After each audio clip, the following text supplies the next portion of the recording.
Selamat menyaksikan. Assalamualaikum warahmatullahi wabarakatuh. Alhamdulillahi rabbil alamin wa bihi nasta'inu ala umuri dunya waddin. Assalatu wassalamu ala asrafil anbiya'i wal mursalin wa ala alihi wa sahbihi ajma'in, amma ba'du. Faqad qala Allahu ta'ala fi ayatihil karim, a'udzu billahi minasy syaithanir rajim. Bismillahirrahmanirrahim. La in syakartum la azidannakum wa la in kafartum inna 'adzabi lasyadid. Al-ayah. Wa qala produksi sido muncul, rajin-rajin minum jamu agar badan sehat dan kuat, rajin-rajin menuntut ilmu agar selamat dunia akhirat.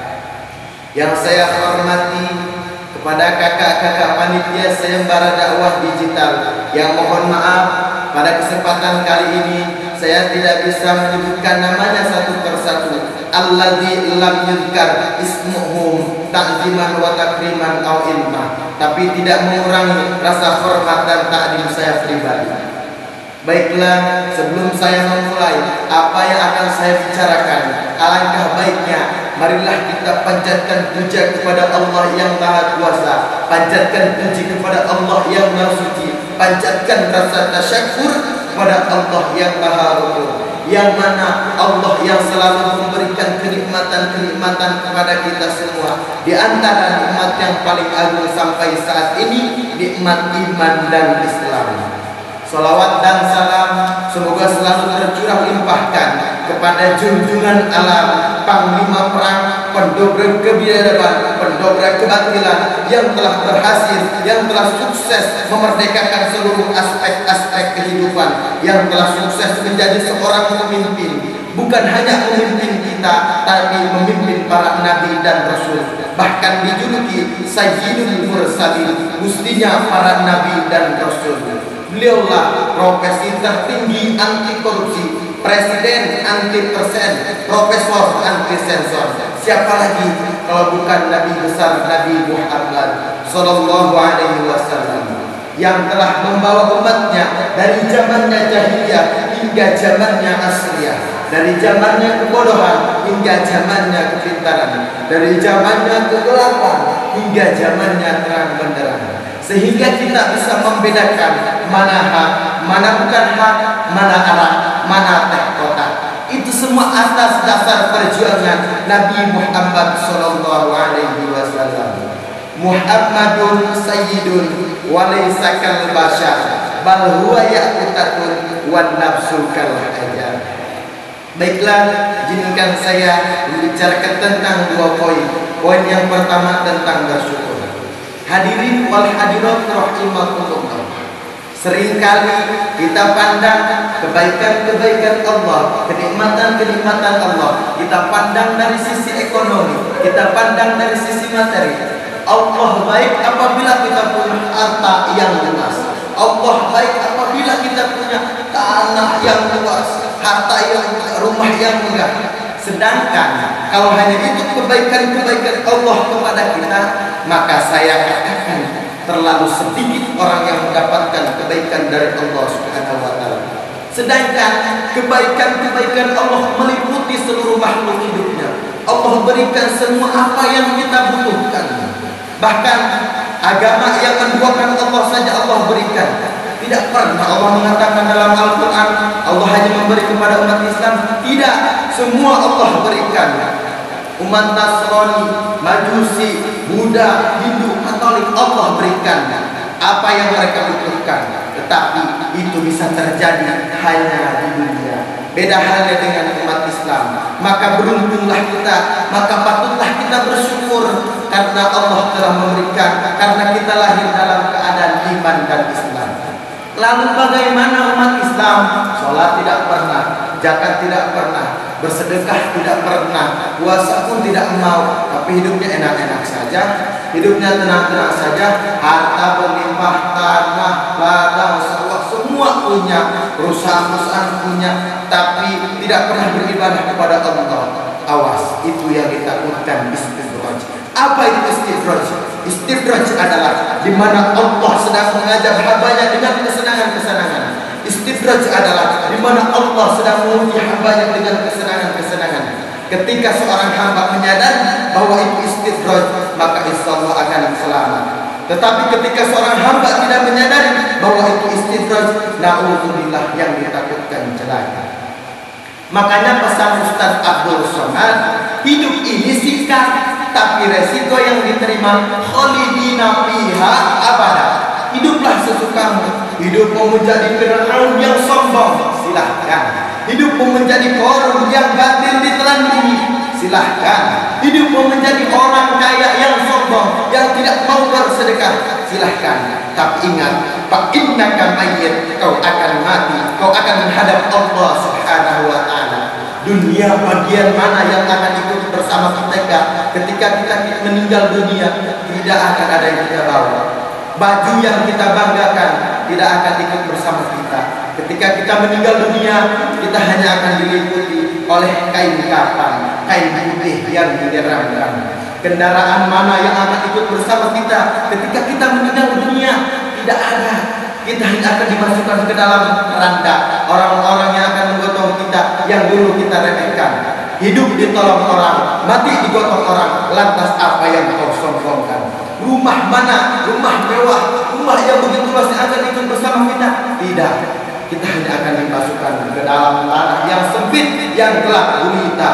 Disitulah titik akhir kita. Tidak akan ada yang bisa menolong kita kecuali amal kebaikan kita.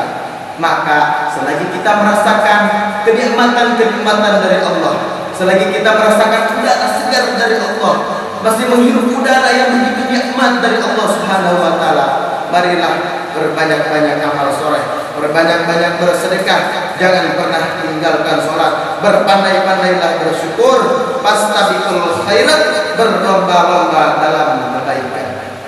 Baiklah, poin kita kedua yaitu tentang bersabar. Hadirin wal hadirat rahimakumullah. Hidup ini perjuangan. Hidup harus ngerasain yang namanya susah. Hidup harus melawan keterpurukan dan bersabar atas segala ujian. Maka jangan bersedih ketika kau dihinakan, jangan bersedih ketika kau diremehkan, jangan bersedih ketika kau disepelekan orang-orang, ketika orang-orang menginjak harga dirimu, ketika orang-orang menghinamu, menghancurkan jasa-jasamu. La tahzan, jangan bersedih dan bersandarlah kepada Allah. Innallaha ma'ana, maka Allah akan bersama kita. Mungkin saat ini Allah sedang mengujimu karena Allah ingin mengangkatmu ke derajat yang paling tinggi. Allah ingin memperlihatkan kepadamu yang belum pernah Allah perlihatkan kepada makhluk lain. Allah buat hatimu hancur terteping-teping karena Allah tidak mau ada makhluk di hatimu. Yang ada hanyalah Allah Subhanahu wa taala. Ma fi qalbi ghairullah. Ketika mentalmu sudah kuat, maka layaknya engkau di tempat yang tinggi, di tempat yang terpuji, yang diridhai oleh Allah Subhanahu wa taala. Hadirin wal hadirat rahimakumullah. Pisau yang tajam tidak akan menjadi pisau tanpa ditempa dan dibakar. Sebuah perahu tidak akan sampai di pulau yang indah tanpa adanya angin dan ombak. Begitu pula dengan kehidupan kita, pasti kita merasakan cobaan-cobaan yang sangat besar. Orang-orang yang hebat, orang-orang yang terkenal di masa sekarang, mereka merasakan dengan cobaan-cobaan yang sangat begitu besar. Sesukses apapun, sebahagia apapun, seindah apapun kenikmatan kita di masa depan, sebesar itu pula perjuangan kita di masa sekarang. Ketika kita hancur 7 kali, bangkit 8 kali. Jatuh 8 kali, bangkit 10 kali. Ketika kita direndahkan, disepelekan orang-orang, jangan pernah mencoba untuk menyerah. Jangan pernah mencoba untuk menyerah dengan kegagalan-kegagalan yang kita lewati. Teruslah bersabar dengan apa yang Allah berikan. Semakin kita diuji oleh Allah Subhanahu wa taala, semakin dekatkan diri kita kepada Allah Subhanahu wa taala. Hadirin wal hadirat rahimakumullah. Ingat dengan kisah Nabi Ayub, ingat dengan keteladanan, kesabaran Nabi Ayub yang dicontohkan kepada kita. Bukan hanya kita sebagai manusia yang iri dengan keteladanan Nabi Ayub alaihissalam, yang iri dengan kesabaran Nabi Ayub alaihissalam. Jin, iblis pun iri dengan kesabaran Nabi Ayub alaihissalam. Beberapa riwayat mengatakan suatu ketika iblis mengusulkan kepada Allah, karena iblis ingin tahu seberapa besar kesabaran Nabi Ayub dan seberapa dekat Nabi Ayub dengan Allah. Iblis mengusulkan kepada Allah agar Nabi Ayub diberikan cobaan. Lalu Allah mengabulkan permintaan iblis. Iblis mengusulkan usulan yang pertama agar seluruh hartanya musnah. Karena menurut sisi pandang iblis, dengan memusnahkan seluruh hartanya, Nabi Ayub tidak akan bisa bersedekah.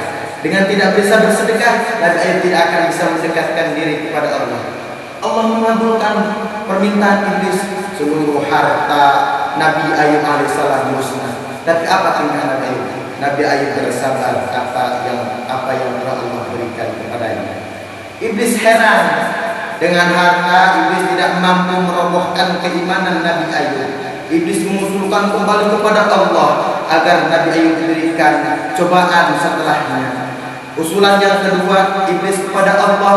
Iblis meminta agar seluruh putra-putrinya musnah, meninggal dunia. Karena menurut sisi pandang iblis, dengan memusnahkan seluruh putra-putrinya, maka Nabi Ayub akan larut dalam kesedihan, maka akan meninggalkan Allah Subhanahu wa Ta'ala.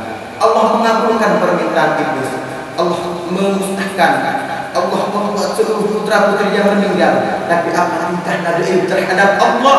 Nabi Ayub semakin cinta kepada Allah. Nabi Ayub semakin tekun beribadah kepada Allah.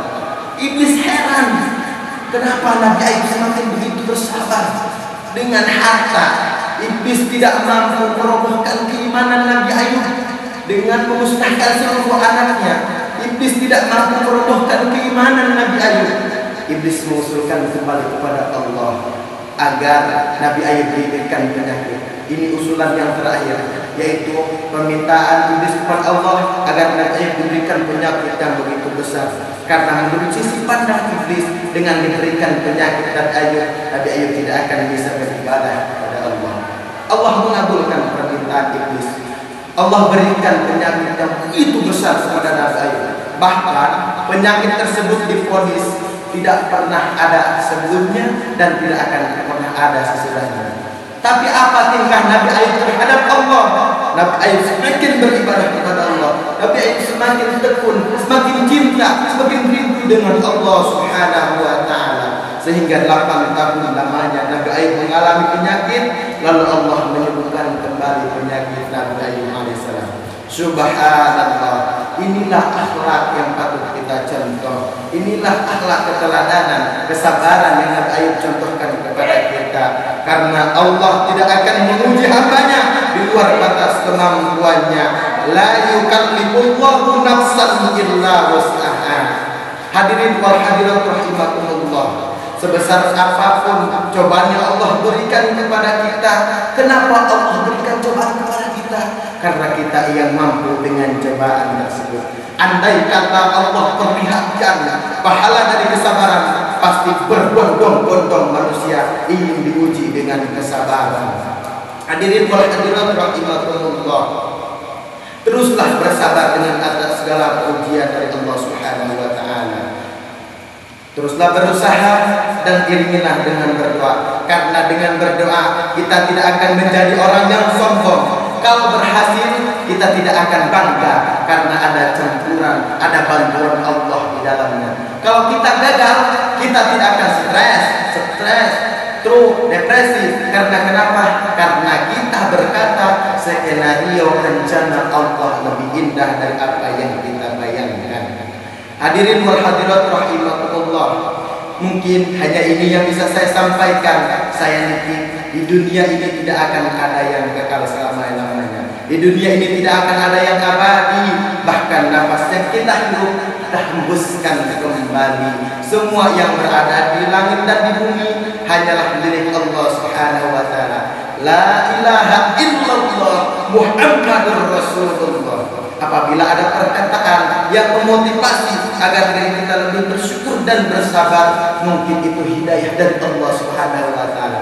Tetapi apabila ada perkataan, bahkan pasti banyak perkataan yang salah, itulah kebodohan saya pribadi. Al-insanu mahlul khata'i wal nisyan. Manusia itu tempatnya salah dan lupa. Apabila ada sumur di ladang, bolehlah kita menumpang mandi. Apabila ada umur yang panjang, bolehlah kita berjumpa lagi. Ana urid wa antum turid, wallahu ma'alum bima yurid.